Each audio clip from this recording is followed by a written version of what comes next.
এখন আমি আছি হালি শহরের তৃতীয় দ্রষ্টব্য স্থানে। এটি হলো রানী রাসমণির ভিটে, ওনার জন্মভিটে। চলুন ঘুরে দেখা যাক। আজ এমন একজন নারীর কথা বলবো যিনি না থাকলে আমরা পেতাম না দক্ষিণেশ্বরের মা ভবতারিণীকে, পেতাম না ঠাকুর রামকৃষ্ণকে, স্বামী বিবেকানন্দকে, মা শারদাকে। তিনি হলেন দক্ষিণেশ্বর কালীবাড়ির প্রতিষ্ঠাত্রী, কলকাতার জানবাজারের রাজা বাবু রামচন্দ্র দাসের স্ত্রী রানী রাসমণি। কিন্তু তিনি জন্মসূত্রে রানী ছিলেন না। তিনি ছিলেন হালি শহরের নিকটবর্তী কোনা গ্রামের এক দরিদ্র কৈবর্ত পরিবারের কন্যা। 1793 সালের 28শে সেপ্টেম্বর পিতা হরেকৃষ্ণ দাস এবং মাতা রামপ্রিয়া দেবীর কোল আলো করে জন্ম হয় এই ছোট্ট রানীর।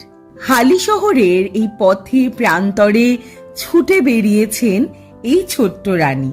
নিত্যদিন স্নান করেছেন এই গঙ্গার ঘাটে। এমনই একদিন গঙ্গা স্নানের সময় 11 বছর বয়সী বালিকা রানীকে রাজচন্দ্রবাবুর চোখে পড়ে এবং তারপরের ঘটনা আমাদের সবার জানা।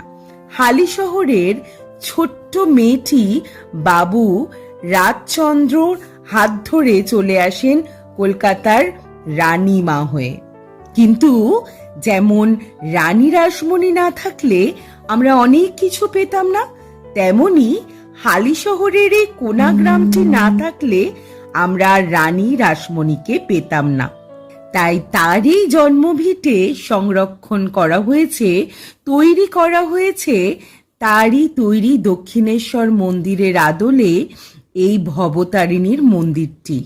কে জানতো হালি শহরের ছোট্ট গ্রামের ছোট্ট রানী একদিন লোকমাতা রানী রাসমণি হবেন, যার ভয়ে ব্রিটিশ সরকারের তাবর তাবর অফিসাররা মাথা নত করবে তার দরবারে। তাই রানী রাসমণিকে জানতে গেলে হালি শহরকে জানাও প্রয়োজন।